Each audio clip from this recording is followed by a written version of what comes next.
और उस समय मोदी जी लड़ रहे थे उत्तर प्रदेश में। 2014 के चुनाव के बाद उत्तर प्रदेश में योगी जी की एंट्री नहीं हुआ था। एंट्री इलेक्शन के रिजल्ट के बाद योगी जी का एंट्री हुआ और योगी जी आके अपने कार्य संभाले और करते करते आज वहां तक पहुंचे।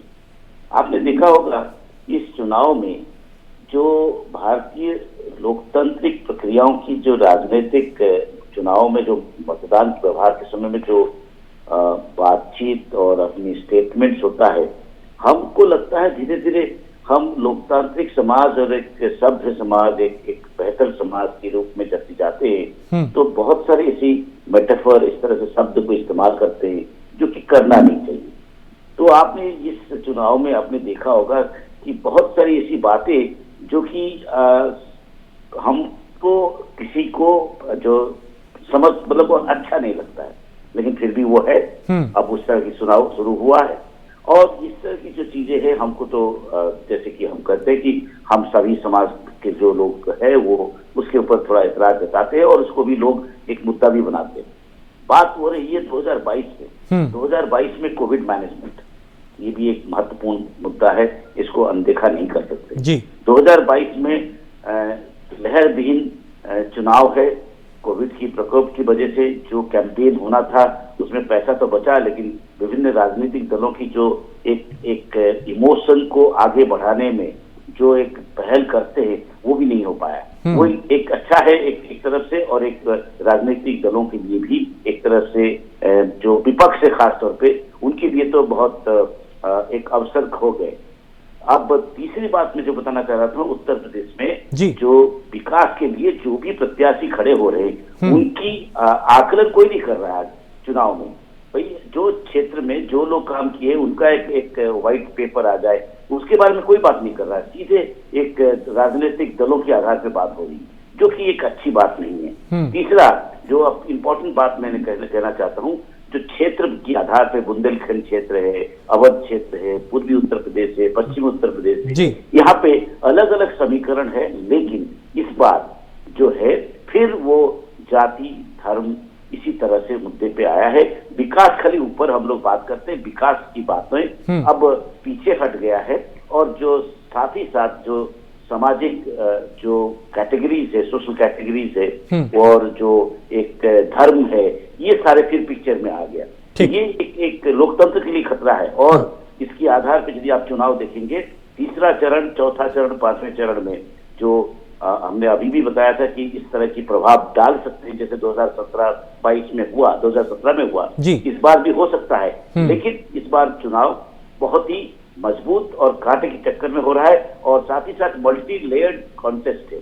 ये केवल Samajwadi party RLD versus BJP नहीं है, हालांकि ऊपर ये दोनों मजबूत है, लेकिन इसमें ये रोचक भी हो सकता है कि समाजवादी पार्टी के अलावा भी आम आदमी पार्टी कुछ एक आध सीट मिल जाए, इसी तरह से कांग्रेस हो सकता है कुछ सीटें और बढ़ जाए, इसी तरह से बीएसपी को भी आप एकदम राइट ऑफ नहीं कर सकते, उनका भी एक वोट बैंक है, वो हो सकता है कि कुछ और सीटें आ जाए। तो इसीलिए बड़ा मुश्किल है ये बात कहना कि मतलब ये है कि ये बहुत ही इंटरेस्टिंग बात है, इंटरेस्टिंग चुनाव हो। ठीक, कंचन द्विवेदी, क्या पार्टी यानी भारतीय जनता पार्टी जो है 2017 का इतिहास एक बार फिर दोहरा पाएगी या इस बार जो चुनौतियां हैं वो पहले से ज्यादा बड़ी हैं? क्योंकि पिछली दफा एक तरफा वोट आपके पाले में आया था, आपकी झोली में आया था। इस बार के चुनाव को देखते हुए आपको लगता है कि 2017 वाला करिश्मा आप फिर से दोहरा पाएंगे? जी बेशक राजेश जी, क्योंकि हमने काम किया है, हम वो पार्टियां नहीं है जो कि नारी को ना देखें, जो कि हम लोग इस प्रकार की राजनीति करें जैसे आपके देख रहे हैं कि अब तो मुझसे अत्याचार करने लगे हैं लोग। तो वही बात है कि ये राजनीति बहुत नीचे तबके की हो जाती है कि अगर गुंडागर्दी नहीं चल रही है, गुंडे सारे जेल में चले गए हैं, तो भैया आप आकर के मुझसे अत्याचार करने लगो, हमें बीजेपी ने मारा है, हमें उन्होंने ट्रोल किया है, ये सब क्या है? ये सब नहीं होना चाहिए। तो मैं अपनी कुछ लाइनें रखना चाहती हूँ। हम वो लोग नहीं है जो लोग जनता के लोगों के हृदय को कुचल करके आगे बढ़े, क्योंकि ये लोग जो है ना, कभी नारी के सम्मान पर तो कभी गरीब के गिरेमान पर, कभी लाशों पर तो कभी तमाशों पर बैठकर राजनीति के कचरा तरीके से वोटों को काटने वाले ये कचरा लोग हैं, जो कि कभी भी इस तरीके से कामयाब नहीं होंगे। अब ये गए हैं तो दोबारा आने वाले नहीं है, क्योंकि जनता जानती है कि उन्हें क्या चाहिए। उन्हें विकास चाहिए, उन्हें लोगों को, उन लोगों को जो लोग भूखे रहते थे कभी और ये अपने घर भरते थे, तो इन लोगों की जो विदाई की है वो अब दोबारा से आने वाले नहीं है। इसलिए मैं कहूंगी कि जो जनता फैसला कर रही है, जनता जो फैसला करेगी वो बिल्कुल विकास के दौर पर और जो अत्याचारी है उनको जेल भेजने के तौर पर ही करेगी। हिमांशु जी, क्या चूंकि पिछली दफा के चुनाव में जो समाजवादी पार्टी का गढ़ कहा जाता था, वहां पे भी पार्टी का प्रदर्शन जो है अच्छा नहीं रहा था, इस बार आपको उम्मीद है कि कुछ बेहतर होगा? निश्चित रूप से इस बार बेहतर होगा। मैंने अभी आपसे पहले भी कहा कि इस बार आम जनमानस हमारे साथ है, आम जनता हमारे साथ है, क्योंकि इस बार भारतीय जनता पार्टी अक्सर जो अपने चुनावी कुसंस्कृति का प्रचलन करती है, जो चुनावी मुद्दे लेकर आती है, उन मुद्दों पर जनता ने पूरी तरीके से उनको नकार दिया है। और जो आम जनता है उत्तर प्रदेश की, वो जरूरी मुद्दों पर वोट कर रही है, चाहे वो महंगाई हो, चाहे वो रोजगार से जुड़ा मुद्दा हो, तमाम तरीके के मुद्दे हैं। और साथ ही साथ मैं आपको बता दूं कि जो अभी भारतीय जनता पार्टी की हमारी प्रवक्ता कह रही थी कि हमने गुंडों को जेल भेजा है। अभी कुछ दिन पहले हमने और आपने सबने देखा कि एक इनामी और भगोड़ा घोषित माफिया किस प्रकार बल्लेबाजी कर रहे थे और किस प्रकार खुलेआम वो वोट मांगते घूम रहे हैं, उनकी तरफ इनका ध्यान नहीं जाता है। और रही बात महिला अस्मिता की, तो उस महिला की भी अस्मिता थी जिसकी साड़ी खींची गई थी जिला पंचायत चुनाव में, उस बेटी की भी अस्मिता थी जिसको जबरन जला दिया गया था। उस काजल पांडे की भी, जो जौनपुर की बेटी है, उसकी भी अस्मिता है, जिसके माँ बाप आज भी इंसाफ की गुहार लगा रहे हैं। तो ये अस्मिता में उस उन्नाव की बेटी की भी अस्मिता थी, उस उन्नाव की बेटी की भी अस्मिता थी। तो इस प्रकार देखिए, ये लोग भ्रामक प्रचार करते हैं, इनका दोहरा मापदंड रहता है। जी आरम कंजन, हाँ, इनका दोहरा मापदंड रहता है। मुझे जरा बताने की कृपा करें, कौन किस पार्टी से बोल रहे हैं ये? समाजवादी पार्टी से हिमांशु वाजपेयी। लेकिन इन मुद्दों को लेकर आम जनमानस इस बार इनके सामने है। और सबसे महत्वपूर्ण मुद्दा जो इस चुनाव में है वो महंगाई का मुद्दा है। और क्योंकि जनता तरीके से महंगाई, पूरी महंगाई से कैप्चर है, महंगाई से ग्रसित है, पीड़ित है, प्रताड़ित है। इसलिए आम जनमानस इस बार सीधे सीधे, ये कितना भी चिल्लाएं काशी मथुरा झांकी है और फलाना बाकी है, हाँ। इन सब मुद्दों पर जनता वोट नहीं करेगी। जनता इस बार ये अपना जो इनका जो चुनावी स्टंट है उसको चला नहीं पाए और सीधे सीधे जनता। ठीक है, आप ये कह रहे हैं कि मुद्दों की बात होगी, मुद्दों पर चुनाव होगा। कंचन जी। जी जी जी जी राजेश जी, आपको शायद याद हो 2 दिन पहले ही, 3 दिन पहले एक औरत जो कि कुछ दिन चुनाव के पहले अखिलेश जी की गाड़ी के नीचे कूद गई थी, उसी की बेटी जो बार बार गुहार लगा रही थी, उन्होंने भी ध्यान नहीं दिया। जिनकी आला कमान थे, वो 22 वर्ष की लड़की को इनके पूर्व मंत्री के बेटे ने, अरुण सिंह के बेटे ने मार डाला बलात्कार करके। ये इनको नहीं दिखाई दे रहा है, इनको ये समझ में नहीं आ रहा। जब इनकी सरकार भी नहीं है तब इनका अत्याचार चल रहा है, तो ये किस प्रकार से जब ये आएंगे, आज ये ठीक से नहीं कर पा रहे हैं तो ये क्या करेंगे? दूसरी बात मैं आपको बताऊं, ये विकास की बात करते हैं, रोजगार की बात करते हैं, तो इनको रोजगार समझ में, इनको पता ही नहीं कि रोजगार का मीन्स क्या होता है। रोजगार का मीन्स होता है ना, वो हमने रोजगार 150 करोड़ लोगों को रोजगार दिए हैं। तो देखने की बात होनी चाहिए ना, ये समझ की बात होनी चाहिए कि आप क्या समझ रहे हैं, आप किन चीजों को समझ रहे हैं। जिन मुद्दों को आप देख भी नहीं सकते ना, वो मुद्दे हमारी पार्टी ने संभाले हुए हैं। जो आप सोच नहीं सकते वो हम करें। आपके लिए छोटी छोटी चीजें भी मान्य नहीं लगती, लेकिन हमारे यहाँ वो मुद्दे मान रखते हैं। लखनऊ की सड़कों पर पीटा वो ना समझते, क्या बोल रहे हैं? रोजगार का फंडा समझ नहीं पाए। हाँ, सही कह रहे हैं, नहीं रोजगार क्या समझा रहे हैं आप हमको? थोड़ा समझने की कृपा करें, थोड़ा समझने का धैर्य से समझने का प्रयास करें, समझ आ जाएगा आपको बहुत जल्दी समझ में आ जाएगा। ठीक आने वाला ठीक है, समझ अब सब जनता रही है। आप दोनों की बात को विपक्ष के नाते भी, सत्ता पक्ष के नाते भी जनता सब समझ रही है, बारी जनता की है। ठीक है, वक्त है मेरे पास 1 सेकंड। ठीक, इमरान जी, क्या उम्मीद इस चुनाव में आपको अपने लिए? बहुत संक्षिप्त में। देखिए राजेश जी, आम आदमी पार्टी ने विपक्ष के रूप में उत्तर प्रदेश के अंदर महती भूमिका निभाई है।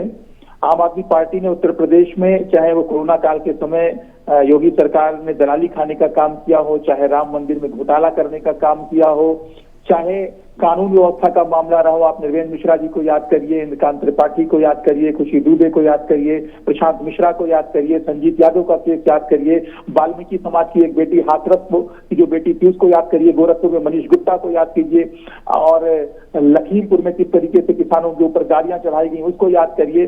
तो नौजवान सड़कों पर रहा, किसान सड़कों पर रहे, लाठियों से पिटते रहे, मुकदमे होते रहे, जेल जाते रहे, सर तुड़वाते रहे, सर मुड़वाती रही शिक्षा मित्र बहने।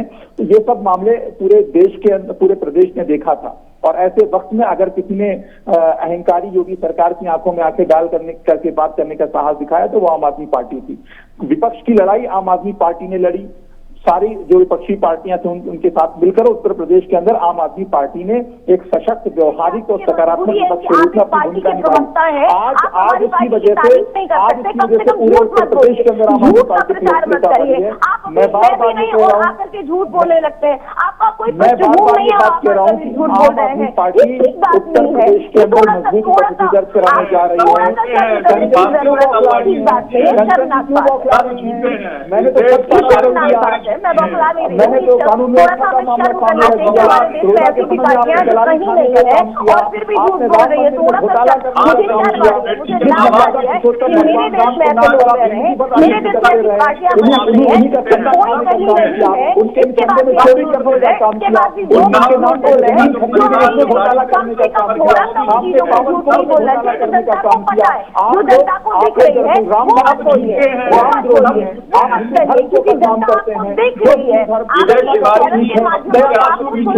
का प्रतीक है,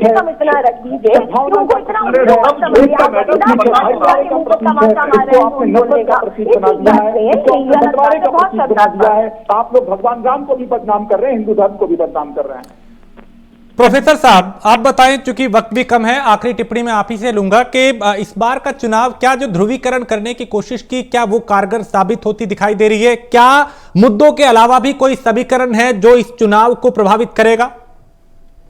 देखिए, ध्रुवीकरण की प्रयास तो मैं कह सकता हूं दोनों तरफ से, जैसे बहुत सारे लोग कह रहे हैं, ये तो एक स्वाभाविक है, ध्रुवीकरण हो, जाति हो, ये सब प्रयास तो है, लेकिन जो असंतोष है वो असंतोष की अभिव्यक्ति होने लगा है, और वो एक साइलेंट तरीके से हो रहा है, और उसमें जो खास तौर पे भारतीय जनता पार्टी को काफी प्रभावित करेगा उनकी सीटों की तरफ से। लेकिन इसके बावजूद भी भारतीय जनता पार्टी के पास ए प्लान, बी प्लान, सी प्लान की तरह कभी भी आप इनको ये समझ सकते हैं कि हो सकता है कि ये किसी तरह से सरकार भी बना सकते हैं, क्योंकि उनके पास सामर्थ्य है, उनके पास साधन भी है, उनके पास एक संगठन मजबूत है, उनके पास जो नेतृत्व है केंद्र का, और उसमें उस तरह की चीजों में ये सकारात्मक है। लेकिन असंतोष जो मुख्य बात है, जिसकी आधार पे हम कहेंगे कि युवा असंतोष की बात करें, चाहे वो जो एक कांग्रेस ने एक नारा लगाया कि भाई अस्मिताओं को उभारा है, महिलाओं की बात कर रहे हैं, तो मेरा ये मानना है कि बहुजन समाज पार्टी की सीटें और उत्तर प्रदेश में कांग्रेस की सीटें और समाजवादी पार्टी और अखिलेश जी का कितनी सीटें आ रही हैं, इसके ऊपर बहुत डिपेंड करता है। लेकिन भारतीय जनता पार्टी को बहुत ही कड़ी मुकाबला, ठीक, यानी इस बार जो टक्कर है वो बेहद चुनौतियां जो है बीजेपी के लिए ज्यादा है। वक्त इतना ही था, बहुत शुक्रिया प्रोफेसर डीआर साहू, इमरान लतीफ साहब, हिमांशु वाजपेयी और कंचन द्विवेदी, आप सभी का बहुत शुक्रिया इस चर्चा में शामिल होने के लिए। तो बड़ी बात यही है कि 2 चरण का चुनाव हो चुका है, तीसरे की अब बारी है, और इसको लेकर सबके अपने अपने दावे हैं। तस्वीर 10 मार्च को साफ होगी, उस दिन नतीजे आएंगे। एक ब्रेक के लिए रुकेंगे, ब्रेक के उस पार कुछ और खबरें।